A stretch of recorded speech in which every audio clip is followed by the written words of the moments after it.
제가 오늘 본문을 대하면서 문득 옛날 일이 하나 떠올랐습니다.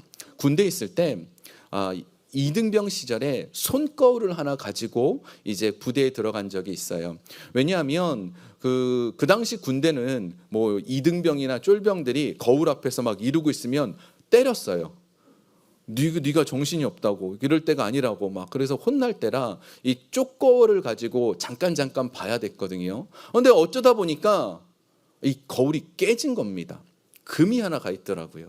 그래도 그 거울 하나 구하기가 어려웠던 시기라 그래도 그 거울 깨진 걸 가지고 잘 보고 있었어요. 뭐 요렇게 보고 저렇게 보고. 근데 어쩌다 보니까 아예 금이 간 거예요. 완전히 금이 가서 도저히 볼 수 없는 상황이 되었습니다. 여러분, 조각난 거울로 얼굴 한번 보셨어요? 조각난 거울로 얼굴을 보면 도저히 자신의 모습을 볼 수가 없습니다. 아예 뭐 어떤 형상인지 알 수가 없어요. 원래 하나님께서는 우리를 창조하실 때 하나님의 형상 따라 창조하셨다 그랬지요. 그래서 우리는 하나님의 형상이 나타나는 존재입니다. 그래서 우리의 얼굴들을 보면 하나님께서 우리에게서 나타나야 돼요. 드러나야 돼요. 근데 죄를 지은 인간은 그 다음부터 어떤 일이 벌어졌느냐? 우리에게서 하나님의 형상의 빛을 잃어버렸어요. 우리 얼굴을 봐도 하나님의 형상이 나타나지 않고 하나님을 느끼는 게 아니라 죄의 모습만 드러나는 거죠. 깨어진 거울처럼. 우리의 모습을 보면 아주 깨어지지 않아서 완벽한 모습이 있어야 되는데 깨어진 거울이라 하나님이 드러나지 않는 겁니다. 우리가 이 땅 가운데 이 세상을 살아가는 데는 늘 이 죄 때문에 깨어진 모습으로 하나님과 우리와의 관계가 되어 있어요. 근데 예수님이 이 땅에 오신 이유가 성경에 기록되어 있습니다. 마가복음 우리가 살펴보고 있잖아요. 1장부터 우리 8장까지, 다음에 살펴볼 8장까지는 예수님은 누구신가를 설명하고 있어요. 예수님은 어떤 분이신가? 여러분, 예수님은 어떤 분이십니까? 여러분에게 많은 것들로 예수님이 느껴지겠지만 성경에서 말하고 있는 예수님의 모습이 지금 마가복음에서는 지금까지 보여진 내용은 이런 내용이 하나 있습니다. 예수님은 우리의 모든 것을 다 아십니다. 우리의 모든 것을 아세요. 머리부터 발끝까지 모든 것을 아신다라는 것이 구체적으로 기록되어 있는데 우리가 지난 시간에 살펴본 폭풍우 속에서 제자들이 폭풍 만났었잖아요. 그때 예수님이 물 위를 걸어오셨습니다. 근데 그 물 위를 걸어오셨을 때 예수님 그 걸어오시기 전에 폭풍 만난 제자들의 모습을 보시고라고 했었습니다. 혹시 생각나세요? 네. 생각이 안 나시죠? 그 폭풍 만난 제자들은 바다 한가운데 배가 있었고 예수님은 바다 건너편에 있었어요. 우리 육신의 눈으로는 보이지 않았는데 성경에는 뭐라고 돼 있었다고요? 보시고라고 돼 있었어요. 그래서 우리의 어려움의 모습을 보고 계시는 분. 우리 지난주에는 수로보니게 여인, 이 가나안 여인에 대해 살펴봤습니다. 이 여인이 예수님께 나올 때 귀신 들린 딸이 있었어요. 근데 예수님은 이 여인이 예수님께 나오기 전에 이미 그 상황을 알고 계셨다라고 돼 있어요. 그래서 이 여인이 무엇 때문에 고통당하는 것도 알고 계셨습니다. 오늘 본문은요, 이제 귀가 들리지 않고 말을 더듬는 사람입니다. 근데 이 사람이 예수님 앞에 사람들이 데리고 나왔을 때 이 사람을 고치시는 방법이 굉장히 좀 독특합니다. 우리 본문 한번 볼까요? 본문 33절 한번 보겠습니다. 함께 좀 읽어보겠습니다. 그 사람을 따로 데리고 무리를 떠나사 손가락을 그의 양 귀에 넣고 손을 대시며 아멘. 네, 여기 지금 보면 예수께서 그 사람을 따로 데리고 무리를 떠나사 돼 있습니다. 아니, 사람들이 이렇게 데리고 왔는데 그 사람을 데리고 무리를 떠나서 고쳐주셨어요. 왜 그러셨을까요? 왜 그러셨을까? 왜냐하면 사람들이 이 사람을 데리고 왔을 때 그때 왜 그랬느냐 하면 이 사람이 어렸을 때부터 귀가 안 들리고 말을 더듬으니까 그래, 이 사람 지금 예수님이 어떻게 고치시는가 구경하자. 근데 이 사람 고침받았어도 얼마나 자존심 상해요. 사람들이 막 이렇게 구경하고 있으면 굉장히 마음이 좀 불편할 거 아니에요. 근데 예수님은 어떻게 하셨지요? 만약에 이 사람을 고치시는 게 목적이었으면 많은 사람들 앞에서 자 봐라 내가 이 사람 이렇게 고칠게 막 보여주면서 봤지? 나는 이런 능력이 있다. 이게 예수님의 목적이셨어야 되는데 예수님 그게 아니셨어요. 그렇게 하지 않고요, 이 사람을 따로 데리고 안 보이는 곳에 가서서 고쳐주셨어요. 왜 그랬느냐? 이 사람이 상처받지 말라고, 어렸을 때부터 놀림당하는 것을 알고 계셨기 때문에. 예수님께서는요, 우리의 모든 걸 알고 계십니다. 여러분에게 필요한 게 뭔지도 알고 계시고, 여러분의 기도 제목이 뭔지도 알고 계시고, 여러분의 미래가 어떻게 될지도 알고 계십니다. 굉장히 중요한 거죠. 자, 그런데 이 알고 계시는 예수님께서 우리에게 원하시는 것은 문제 해결이 아니에요. 어떤 문제만 잘 풀리기를 원하는 게 절대 아니에요.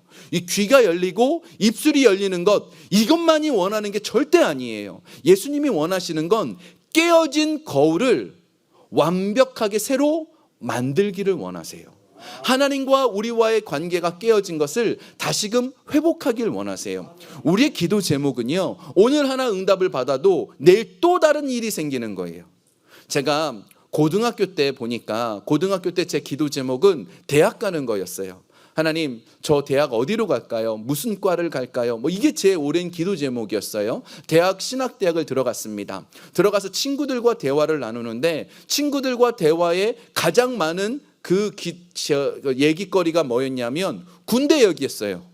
군대 가야 되니까, 야, 너는 어디 부대를 가냐, 너는 어디로 가냐, 너는 논산으로 가냐, 넌 춘천으로 가냐, 막 이런 게 그 얘기거리였고, 또 기도 제목이었어요. 여러분 군대 안 가보셨죠? 가신 분들은 아시겠지만 군대에 대한 막연한 걱정이 있거든요. 두려움이 있거든요. 그래가지고 이 군대에 대해서 기도 제목을 가지고 기도했습니다. 제대를 했어요. 그 다음 또 무슨 기도할까요?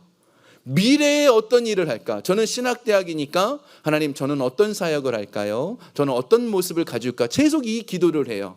한참 기도하다가 보니까 또 뭐가 필요하겠죠? 결혼. 저는 결혼을 못할 줄 알았어요. 네, 여러분도 공감하시죠? 못할 줄 알았어요. 근데 이제 제 아내가 저를 불쌍히 여기시고 그래서 구원해 줬죠. 결혼을 하고 나니까 또 무슨 기도가 필요할까요? 아이. 자, 봅시다. 기도가 하나 끝나도요, 또 다른 기도 제목이 생겨요. 또 기도가 끝났는데 또 생겨요. 이게 인생이더라고요. 근데 예수님이 원하는 거는 하나가 해결되길 원하는 게 아니고, 완벽하게 깨어진 거울만 회복시켜주면 무슨 일이 있을 때마다 기도하기만 하면 되거든요. 하나님께 나아가기만 하면 되거든요. 하나님은 우리에게 좋은 걸 주시는 분이라는 걸 믿고 나아가면 좋은 걸 주시거든요. 이 근본적인 것을 해결해 주시는 것, 이것이 예수님에게 우리에게 주시는 목적이라는 것입니다. 자, 그래서 이 깨어진 관계를 회복시켜주는 첫 번째, 예수님 무엇으로 회복시켜주느냐? 우리가 하나님과의 관계가 거울이 깨듯이 깨졌다면 회복하려면 제일 중요한 게 있습니다. 그것은 하나님의 음성, 예수 그리스도의 음성이 들려야 돼요. 음성이 들려야 회복이 됩니다. 음성이 들려지지 않으면 우리의 관계는 회복될 수 없어요. 오늘 본문을 다시 한번 볼까요? 7장 33절 다시 한 번만 읽어보겠습니다. 시작. 예수께서 그 사람을 따로 데리고 무리를 떠나사 손가락을 그의 양귀에 넣고 침을 뱉어 그의 혀에 손을 대시며. 아멘. 자, 지금 보면 예수님께서 고쳐주시는데 손가락을 그의 양귀에 넣고 그의 혀에 손을 대셨습니다. 작년 11월 달에 설교하면서 제가 이 부분을 설명하면서, 예수님은 그냥 말씀으로 낫게 하실 수도 있고 말씀하지 않아도 집에 가봐라, 나았을 거다라고도 하셨잖아요. 근데 굳이 왜 귀에 손을 넣고 입에 손을 만져가면서 이런 번거로운 절차를 했을까요? 그때 제가 말씀드렸던 게, 이 귀에 이렇게 넣고 손에 만지면서, 이게 뭐라 그랬죠? 수어. 듣지 못하는 분들, 말하지는 못하는 분들이 이 손을 가지고 수어를 하죠. 그 수어라 그랬습니다. 그 사람과 예수님과 대화를 나누는 거예요. 이 예수님께서 자 봐라 하고 말씀해 주시는 그 음성이 들려질 때 회복이 있는 겁니다. 우리 삶에, 여러분 마음에 깨어진 그 거울이 있으면, 깨어진 관계가 있으면 우리 안에 드는 생각이 하나 있어요. 그게 뭐냐 하면 우울한 거예요. 염려가 되는 거예요. 불안한 거예요. 우리 안에 이 마음이 들 때마다 예수 그리스도의 음성이 들려지면 어떤 일이 있을까요? 안심이 되는 거죠. 우리 지난 시간 살펴봤잖아요. 안심하라, 내니 두려워 말라. 예수님 말씀해 주시잖아요. 음성이 들려져야 돼요. 우리는요, 이 음성의 중요성을 잘 모릅니다. 이제 부부간에 이렇게 상담하고 제가 책을 보아도 이 여자분들이 꼭 남편분들에게 요구하는 게 있어요. 아니 그거 꼭 말해야 알아? 그냥 알아서 좀 하지. 뭐 이런 얘기 하거든요. 여자분들이 말 안 하면 몰라요. 남자분들한테 이걸 뭐 말 안 하는데 이거 해달라 그래요. 몰라요. 그거 어떻게 알아요? 그 맨날 그 여자분들이 남편한테 그냥 그렇게 얘기하는데 아니에요. 몰라요. 말해야 알아요. 말해라. 대화라는 게 뭐죠? 관계라는 게 뭐죠? 말을 해야 하는 겁니다. 눈빛만으로는 몰라요. 제가 지금 여러분에게 눈빛 한번 보내볼게요. 제가 무슨 마음인지 맞춰보실래요? 몰라요. 눈빛만으로는 알 수 없어요. 말해야 알잖아요. 그죠? 그래서 예수님의 음성이 자꾸 우리에게 들려지시는 거예요. 예수님은 끊임없이 우리에게 말씀하세요. 근데 우리는 깨어진 거울 때문에 이 예수님의 음성이 제대로 안 들리는 거죠. 우리의 회복해야 될 부분이 뭐냐? 예수님의 음성이 내 안에 들려야 돼요. 여러분 한번 곰곰이 한번 생각해 봅시다. 진짜 내가 이 하나님의 음성을 들어본 지 얼마 되었느냐? 이게 가까운 사람은 내 안에 지금 기쁨이 있어요. 감사가 있고 기대감이 있고 소망이 있어요. 예수님의 음성이 들렸으니까. 근데 이게 오래된 사람은요, 여전히 불안하고 여전히 답답하고 여전히 우울한 거예요. 제가 이번에 한국 가서 여러 교회 설교를 할 때마다 공통점들이 하나 있었습니다. 그 중에 하나가 뭐였냐면 그 예수 그리스도의 음성이 들려지는 사람들, 예수님께서 오늘 말씀해 주셨습니다. 오늘 목사님을 통하여서 그 말씀이 들렸어요라고 하는 분들의 표정은 다 밝아요. 막 눈물이 나고 감격하고 감사해지는 거죠. 예수님의 음성이 들려지면 우리는 전혀 다른 인생이 돼요. 예수님의 음성이 들려져야 깨어진 관계는 회복할 수 있는 겁니다. 그래서 여러분 기도 왜 하실까요? 내 삶에 목적만 두고 뭘 원하는 것이 아니고 관계 때문에 그래요. 여러분 기도하실 때 그래서 주님 감사합니다. 하나님 내 삶에 이런 부분이 있습니다. 이런 것도 있습니다 하고 감사를 고백하고 관계적인 회복을 위한 기도가 필요합니다. 두 번째로 우리가 깨어진 관계를 회복하려면 있어야 될 것이 있는데 그게 뭔가 하면 우리는 영의 세계를 먼저 풀어야 됩니다. 뭘 먼저 풀라고요? 한번 따라해 보겠습니다. 우리는 영의 세계를 풀어야 된다. 네. 우리는 자꾸 육의 문제만 해결하려고 그래요. 하나님 내 자녀 문제 해결해 주세요. 내 건강 문제 해결해 주세요. 그 육의 문제를 풀려고만 하는데 영의 문제가 풀리면 육의 문제는 자연스럽게 풀리는 겁니다. 그래서 우리의 모든 것은 영, 혼, 육 연결되어 있어요.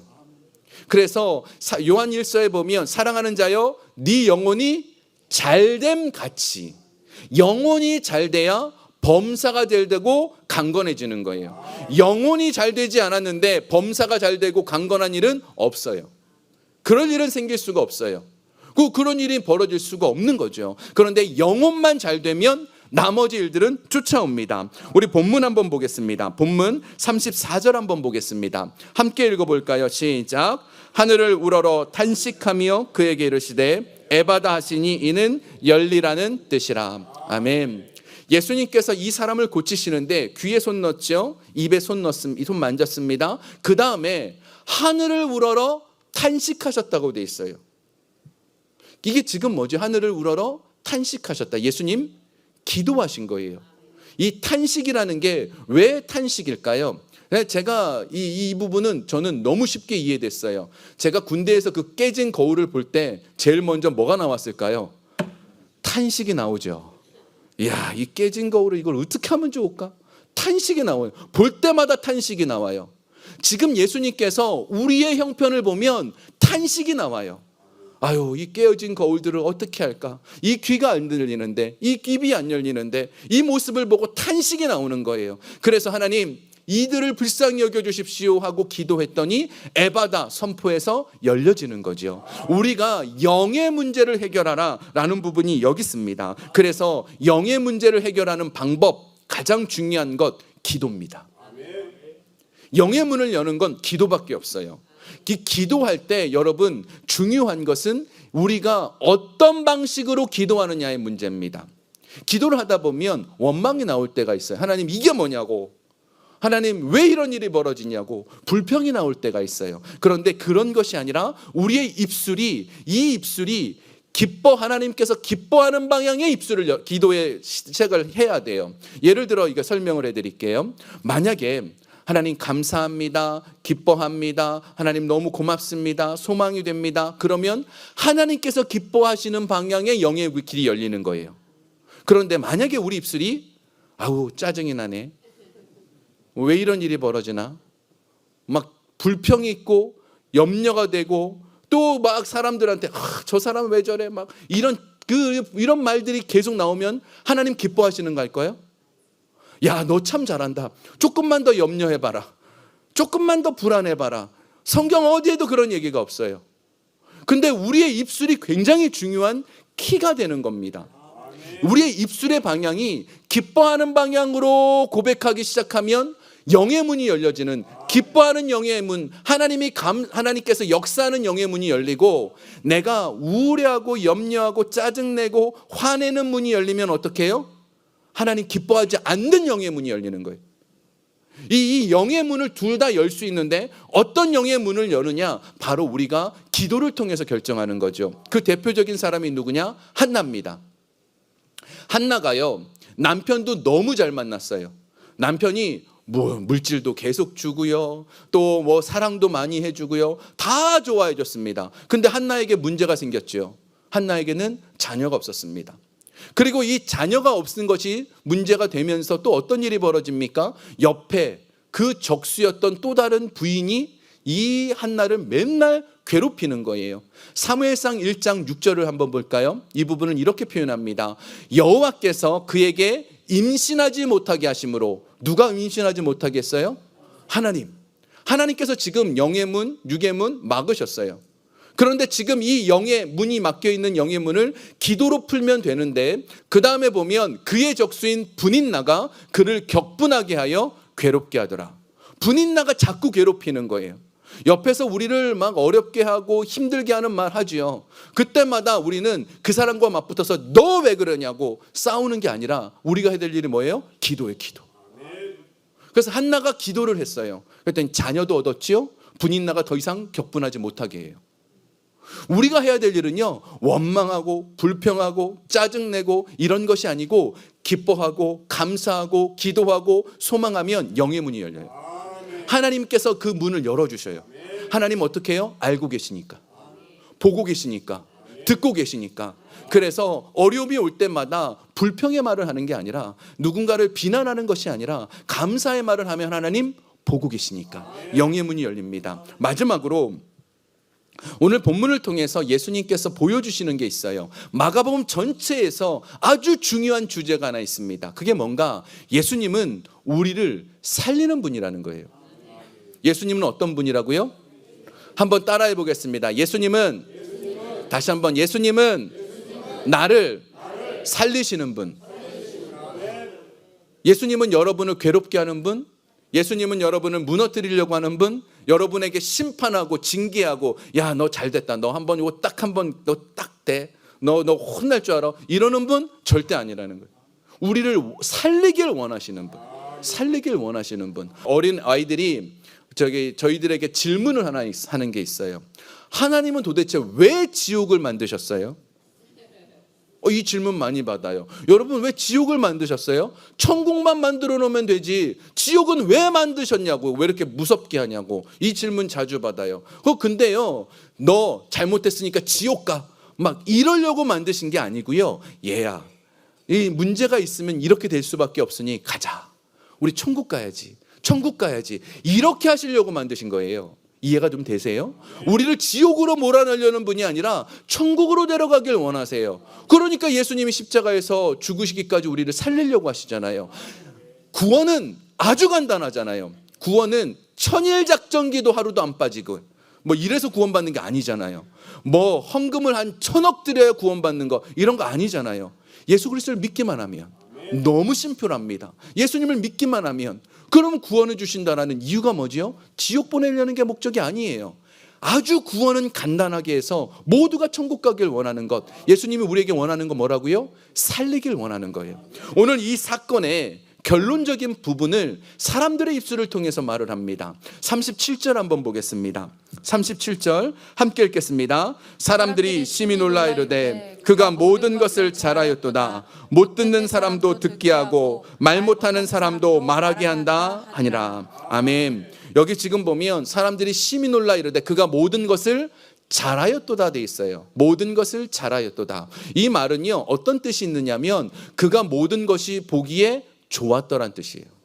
예수님 하는 모든 것을 보면 좋았더라. 이거 어디서 많이 들어봤죠? 창세기 1장에 하나님이 이 세상을 창조하실 때 뭘 창조하시면 내가 보기에 심히 좋았더라. 사람을 창조하시고 내가 보기에 심히 좋았더라. 하나님이 하시는 건 다 좋은 일이에요. 좋은 일이에요. 그래서 지금 예수님이 하시는 일은 뭐예요? 다 좋은 일이에요. 예수님이 하시는 모든 일은 여러분의 인생에 좋은 일이에요. 자, 질문을 하나 해볼게요. 지금 예수님이 우리에게 좋은 것 주신다 그랬는데 폭풍 만나는 게 좋은 일일까요? 나쁜 일일까요? 확실해요? 그럼 내 인생에 어려움을 만나는 일이 좋은 일일까요? 나쁜 일일까요? 왔다 갔다 하시죠? 내 인생에 벌어지는 모든 일은 다 좋은 일입니다. 로마서에 뭐라고 돼 있습니까? 좋은 일도 나쁜 일도 다 합쳐져서 합력하여 선을 이룬다고. 좋은 일도 나쁜 일도 합쳐져서 다 하나님께 선을 이룬다고. 하나님께서 우리에게 원하시는 것은 우리가 잘 되는 일이에요. 하나님 보고 계십니다. 여러분 알고 계십니다. 여러분 듣고 계십니다. 이사야 35장에 오늘 이 사건을 이사야 35장에 기록해 놨어요. 이사야 35장에 예언으로 기록되어 있거든요. 그 말씀을 제가 읽어볼게요. 그때가 언제입니까? 예수님께서 내게 역사하실 때, 예수님께서 오늘 다가오실 때 맹인의 눈이 밝을 것이며 앞을 못 보던 사람이 눈이 밝아지게 되고요, 듣지 못하는 사람의 귀가 열릴 것이고, 그리고 그때에는 저는 사람이 사슴같이 뛸 것이며 말 못하는 자의 혈애가 노래하고, 광야라는 곳, 사막이라는 곳, 물이 없는 곳이지요. 근데 거기에 물이 흐르고 시내가 흐른다는 겁니다. 여러분, 저도 그렇고요, 여러분도 그렇고요, 내 지금 모습을 보면 폭풍을 만난 상태예요. 물이 없는 상태고 갈급한 상태고 어쩌면 죽을지 모르는 상태, 이런 것이 우리 앞에 있어서 두려울 수 있어요. 염려가 될 수 있어요. 그런데 예수 그리스도께서 내게 역사하시면 살아나는 거예요. 광야에 막 물이 솟아나고요, 사막에 시내를 넘쳐나게 만드는 분, 우리 예수님이에요. 여러분의 가정 바뀝니다. 아멘. 여러분의 인생 바뀝니다. 저는 제가 소망하고 기도하는 게 있어요. 우리 교회가 맨날 간증이 있었으면 좋겠어요. 제가 1년에 한 번씩은 한국을 가야 되잖아요. 그럼 가서 설교를 할 수밖에 없잖아요. 그때마다 우리 교회 간증이 너무 많았으면 좋겠어요. 우리 교회 간증 듣고요, 성도님들이 얼마나 많이 소망을 갖는지 몰라요. 제가 우리 교회에서는 저희 교회 간증을 잘 안 하는데 다른 교회 가면은 우리 성도님들 간증 많이 하거든요. 막 그러면은 우리 교회가 막 소망이 되는 거예요. 어떤 분들 누가 제일 많이 오느냐 하면 그 아이를 갖고 싶어서 많이 와요. 임신하고 싶어서 많이 와요. 안수받고 싶어 하셔요. 왜요? 우리 교회에서 그런 일들이 있거든요. 우리 교회에 지금 아이들이 얼마 전에 또 태어났고요, 또 지금도 임신한 상태고요, 또 어떤 분은 지금 얼마 전에 또 우리 아이를 임신했다 그래서 제가 얼마나 기쁜지 몰라요. 진짜 누구 말대로 산부인과 전문 목사인가요? 막 이런 생명이 약동하잖아요. 생명이 태어난다라는 건 하나님이 주신 축복이잖아요. 우리 교회가 그런 교회가 될 거예요. 여러분이 그런 인생의 주인공이 될 거예요. 언제? 예수 그리스도께서 내 안에 오실 때. 예수님 그런 분입니다. 이 예수님을 믿고 우리 안에서 힘을 낼 수 있길 주의 이름으로 축원합니다.